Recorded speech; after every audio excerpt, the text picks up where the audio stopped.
ঢাকা আটা শোনানি প্রচারণা কিন্তু শেষ হয়ে গেছে, বিনোদনও শেষ হয়ে গেছে। কারণ আমি খালি ভাবতেছি পরবর্তী বিনোদনটা কি হইব। ধরেন কালকা নাসির পাটোয়ারি ভাই জিতলো, উনি কি করব? উনি ব্যান্ড পার্টি লইয়া, মিউজিক বক্স লইয়া, ট্রাকের ভিতরে উইটা মিষ্টির ফুটলা লইয়া যাইব মির্জা আব্বাসের বাসাত, যাইয়া নাইচা গাইয়া হেবাটারে গলার টিপ দিয়া হোক আর আগ করাইয়া হোক মিষ্টি খাওয়াই আইব। মিষ্টি খাওয়াইব এমন আছে দুই একটা ব্যাক ডান্সও দিতে আর হেবাটার লগে, ভাই এটা সম্ভব, এটা ওনারে দিয়া সম্ভব।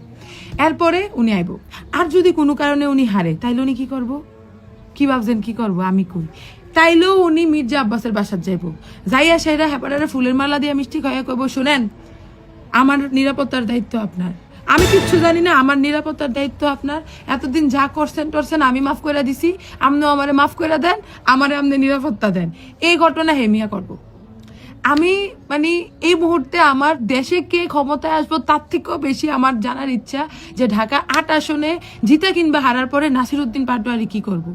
আরেকটা কথা বলি, এই নাসিরউদ্দিন পাটোয়ারি ভাই যে বিনোদন আমরা নির্বাচনের প্রচারণায় দিছি, আজ 2 দিন কিন্তু কোনো বিনোদন নাই।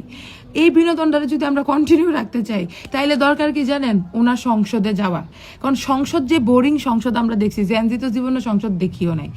খালি নাসির পাটোয়ারি ভাই যদি খালি সংসদে ঢুকতো, আরে সংসদ হয়ে যাবো ভাই বিনোদন, মানে মাসে একবার হইলো আমরা সংবিধান নিয়ে, আরে মানে হয়ে যাবো বিনোদন, সংসদ হয়ে যাবো বিনোদন। তো আমার কাছে মনে হয় একটু বিনোদন দরকার আছে, ভোট টাইমে আরে দেওয়া দরকার আছে, মানে মজা হইব একটা।